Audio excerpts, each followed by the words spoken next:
Hey friends and neighbors, this is Chuck out at Sheraton Park Farms. Welcome back to the farm. Kind of a nasty day today. It's trying to rain on us a little bit.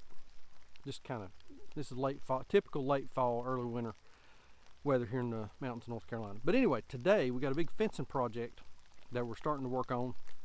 We're trying to expand the amount of pasture that we've got for the cattle to graze across.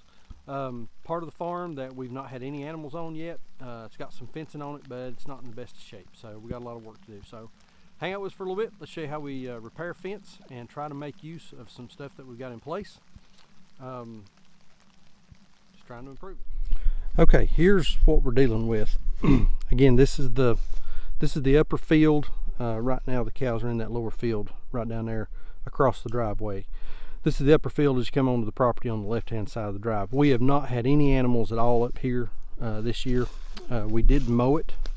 We done a clipping on it back in, I guess, late summer, early fall, and knocked a lot of this big crown beard and stuff down. And so, I mean, there's a lot of grass up here. There's a lot of grazing days for the animals up here. So we want to work to get this ready to go. But anyway, here's what we're dealing with. So the fence along the back side of the property, we'd done a video a while back clearing some of this. We elected to wait until all the vegetation had died back just to make things easier. But I mean, this is the kind of problem that we're dealing with. I don't know how well this is going to show up on camera. 4 strands of barbed wire here, and none of it is attached to any of the posts. So we're going to have to go back and attach to some posts. We've also got areas where, let's see if we can find one. Like right here, the post is down, so we're going to have to replace a post. There's also a lot of old black locusts in this part of the country. Old timers used to use black locusts for fence posts because they're very, very rot resistant. So they would bury them in the ground and then they would attach the fence to them, and that was their fence post. Some of those are still here and are still good. Some of them rotting at the ground, loose in the ground. The fence is holding the post up. So we're going to be trading some of those out as well. And then we've got some of this here. This is a piece of barb that it's just broken somewhere. So we got to find the 2 ends, piece it back together, put a splice in it or something. So right here's an area you can't see any fence. I mean, it's probably broken, buried in the ground. Here's some of it, you know, back through here. So we got to pull all that out. I don't know if you can see that. So we got to pull all that out, get it reconnected, reattached, and put back together. So here's some more. I mean, it's just, you know,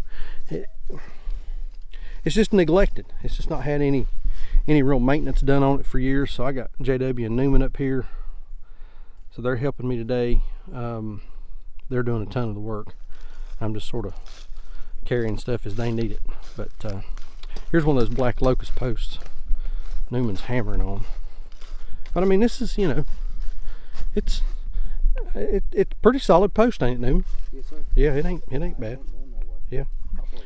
Not for a while. Yeah, it's good to go. So we're gonna keep digging this out, splicing some stuff together. You know, here's another thing, and another thing, and another thing.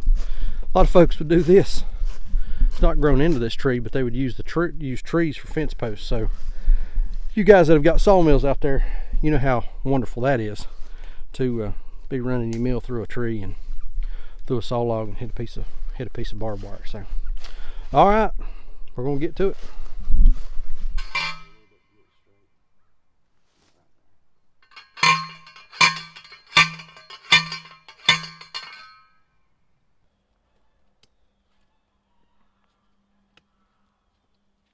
Geese? I guess so. Geese are distressed children one.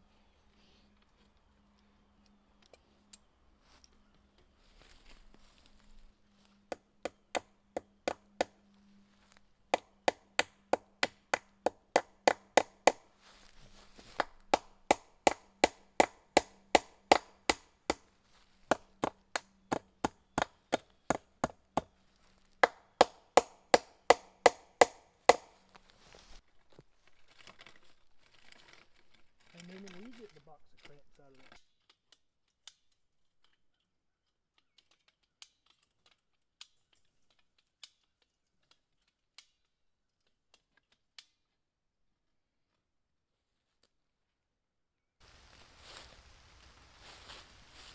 Now we got it. Yeah, something's happening there. Where's your end back here? It's right there close to you somewhere. Hold on. I pushed it over this way. About there?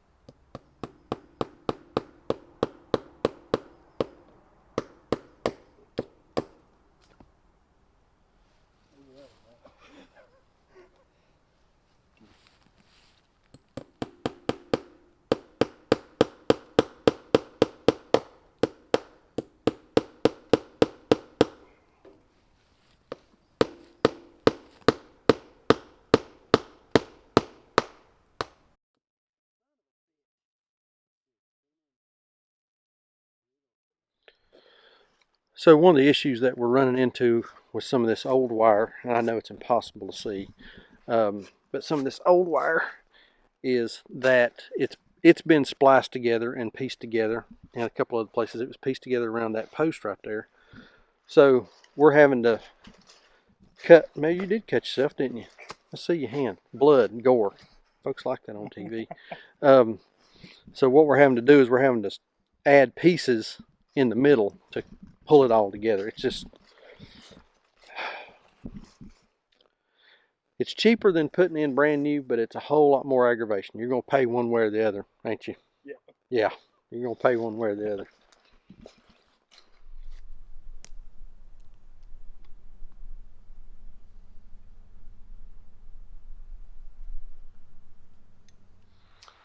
Okay, that gives you a little bit of an idea of what we're working with here in terms of fencing. That field up there, like I said earlier, we have not had any animals on that whatsoever because of the fence. And one of the key things on any farm is you want to make sure that you've got good, solid perimeter fencing.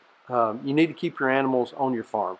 Your neighbors don't want them on their property, and you certainly don't want them getting in the road and causing an accident and somebody being hurt or killed. So make sure that you got your fences in good shape. Yeah, that's an old fence, but with a little bit of work, a little bit of ingenuity, and some parts, we're going to be able to fix it and get it to where, yeah, it's not perfect, but it's serviceable, and I think it's going to serve our purpose to keep those animals in.